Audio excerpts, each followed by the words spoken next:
Bonjour. Bienvenue sur la chaîne Soma Bible. Aujourd'hui, nous avons le plaisir de vous présenter la leçon 6 de l'école du sabbat pour le 3e trimestre de l'année 2024. Avant de commencer la leçon, n'oubliez pas de vous abonner et de cliquer sur l'icône du pouce levé pour soutenir notre mission de diffusion de l'enseignement de la Bible dans le monde entier. Jésus revient bientôt. Le titre de cette leçon. Ce qui vient du cœur. Prions. Notre Père Céleste, nous te remercions pour cette leçon. Nous demandons à ton Esprit Saint de nous guider et de nous aider à comprendre cette leçon. Aide-nous à mettre en pratique ce que nous apprenons. Nous te prions au nom de Jésus. Amen. Notre texte clé se trouve dans Marc chapitre 7 verset 15. Il n'y a rien qui entre dans l'homme du dehors et qui puisse le souiller, mais ce qui sort de lui, voilà ce qui souille l'homme. Chers auditeurs, l'étude de Marc 7 et de la première moitié de Marc 8 couvre le défi lancé par Jésus à la tradition religieuse et ses enseignements plus profonds sur la foi. Dans Marc 7, Jésus rejette les coutumes établies et présente une énigme pour révéler la véritable nature de la foi. Il se rend ensuite à Tyr et à Sidon, où il rencontre une femme qui, par sa foi, le persuade d'accéder à sa demande. Ce chapitre traite également du fait que les miracles ne suffisent pas à changer les cœurs, comme le démontrent les chefs religieux qui ont rejeté Jésus bien qu'ils aient été témoins de miracles. Dans Marc 8, la signification du pain en tant que symbole de l'enseignement et des traditions est explorée, donnant un aperçu de la signification et de la pratique de la vie religieuse. Leçon du dimanche, les traditions humaines contre les commandements de Dieu. Le passage de Marc 7, versets 1 à 13, ne traite pas de l'hygiène mais du mauvais usage des traditions religieuses. À l'époque de Jésus, le lavage des mains pour la pureté rituelle a été étendu à tout le monde, alors qu'il n'était à l'origine destiné qu'aux prêtres. Les chefs religieux reprochent aux disciples de Jésus de ne pas suivre cette tradition. Jésus répond en citant Isaïe, condamnant ceux qui honorent Dieu par des lèvres alors que leur cœur est distant. Il critique le fait de placer les traditions humaines au-dessus des commandements de Dieu. Jésus illustre encore son propos en soulignant une tradition selon laquelle les gens pouvaient déclarer leurs biens comme un don à Dieu pour éviter d'aider leurs parents, enfreignant ainsi le commandement d'honorer ses parents. Jésus condamne cette hypocrisie, soulignant que les commandements divins doivent primer sur les traditions humaines. Sa réponse montre qu'il n'est pas d'accord avec l'insistance des pharisiens sur la purification des mains comme une nécessité pour s'aligner sur la volonté de Dieu. Au contraire, il soutient l'importance de suivre les lois de Dieu plutôt que les traditions créées par l'homme. Leçon du lundi. Mains propres au cœur propre. Dans Marc chapitre 7, versets 14 à 19, Jésus pose une énigme, il n'y a rien en dehors de l'homme qui puisse le souiller en entrant en lui, mais ce qui sort de l'homme, c'est ce qui le souille. Cela signifie que l'impureté spirituelle vient de l'intérieur, du cœur, plutôt que de sources extérieures comme la nourriture. Ce passage soulève souvent des questions quant à la pertinence des lois lévitiques sur les aliments purs et impurs. Certains pensent que Jésus abolit ces distinctions. Cependant, Jésus vient de défendre les enseignements de Moïse contre les traditions humaines, et il est donc peu probable qu'il rejette soudainement les instructions mosaïques. Les traditions pharisiennes critiquées par Jésus n'étaient pas fondées sur les enseignements de l'Ancien Testament, contrairement aux lois alimentaires.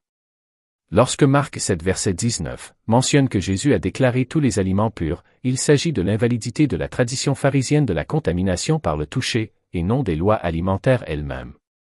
Plus loin dans ce chapitre, Jésus explique que la véritable contamination vient de l'intérieur de la personne. Il énumère divers vices qui proviennent du cœur et conduisent à des actions pécheresses. Ces vices sont l'immoralité sexuelle, le vol, le meurtre, l'adultère, la cupidité, la malice, la tromperie, la lubricité, l'envie, la calomnie, l'arrogance et la folie. Il a ensuite ajouté, tous ces maux viennent de l'intérieur et souillent la personne. Leçon du mardi, des miettes pour les chiens. Dans le passage de Marc, chapitre 7, versets 24 à 30, Jésus répond d'abord durement à une femme qui cherche la guérison pour sa fille, la traitant apparemment de chien. Cependant, deux aspects clés de sa réponse suggèrent qu'il enseigne une leçon importante. Premièrement, il dit que les enfants doivent être nourris en premier, ce qui implique qu'il y aura un deuxième. Deuxièmement, il utilise une forme diminutive du mot « chien », indiquant un chien autorisé à l'intérieur de la maison plutôt qu'un chien de rue. La femme saisit ces nuances dans sa réponse, en disant « Seigneur, même les chiens qui sont sous la table mangent les miettes des enfants. » Son amour pour sa fille et l'encouragement des paroles de Jésus la poussent à revendiquer les droits d'un chien de la maison sur les miettes qui tombent de la table. Elle montre ainsi sa foi, reconnaissant qu'un miracle de Jésus, bien que puissant, n'est qu'une miette de son immense pouvoir. Jésus est touché par sa foi et accède à sa demande en guérissant sa fille. Par ses relations avec elle, Jésus démontre qu'elle, autrefois considérée comme une paria, est désormais une enfant de la maison de Dieu, privilégiée pour partager les dons du Père. Nous voyons dans cette histoire le caractère inclusif du royaume de Dieu et la puissance d'une foi persistante. Leçon du mercredi, la langue déliée. Dans Marc, chapitre 7, versets 31 à 37, Jésus n'a pas pris le chemin le plus court pour retourner en Galilée depuis la région de Tyr et de Sidon. Au contraire, il est parti de Tyr vers le nord, a traversé Sidon, puis a pénétré à l'intérieur des terres et a traversé la région située au nord-est de la mer de Galilée, avant d'arriver près de la mer.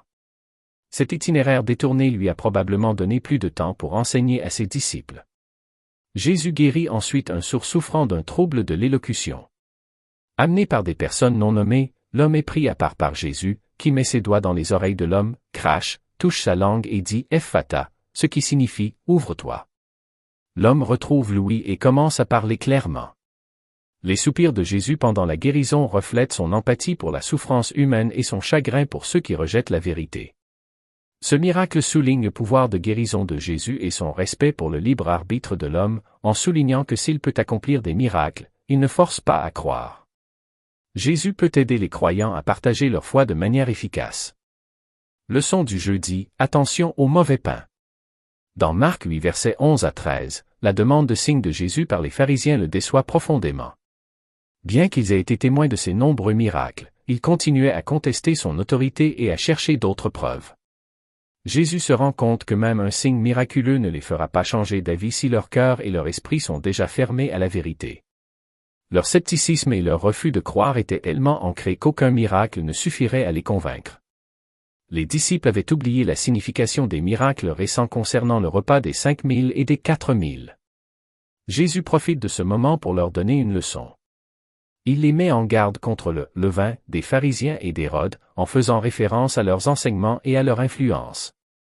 Les disciples pensent à tort que Jésus parle du pain littéral, ce qui l'incite à leur rappeler les miracles dont ils ont été témoins. En leur demandant combien de paniers de restes ils ont recueillis après avoir nourri les foules, Jésus veut leur faire comprendre que les limites des ressources n'ont pas d'importance pour lui. Chers auditeurs, malgré notre service et notre communion extérieure, beaucoup sont animés par un désir d'approbation personnelle et d'autosatisfaction, plutôt que par une véritable dévotion à Dieu. Cet amour de soi conduit souvent à remplacer les enseignements divins par des traditions et des théories humaines. Le Christ avertit ses disciples de se méfier du levain des pharisiens, qui symbolise l'hypocrisie et l'intérêt personnel. La vraie religion, selon le Christ, se caractérise par la sincérité et le zèle pour la gloire de Dieu, sous l'impulsion de l'Esprit Saint. Ce n'est que par la puissance de l'Esprit que la recherche de soi et les faux-semblants peuvent être éliminés. La foi authentique doit diminuer l'égoïsme et les faux-semblants, en se concentrant plutôt sur la glorification de Dieu, comme l'illustre la vie de Jésus.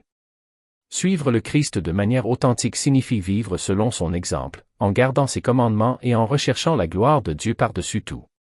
C'est la fin de la leçon. Que Dieu vous bénisse alors que vous continuez à chercher à prier et à étudier la parole de Dieu afin de pouvoir continuer à grandir dans votre relation avec lui. Amen.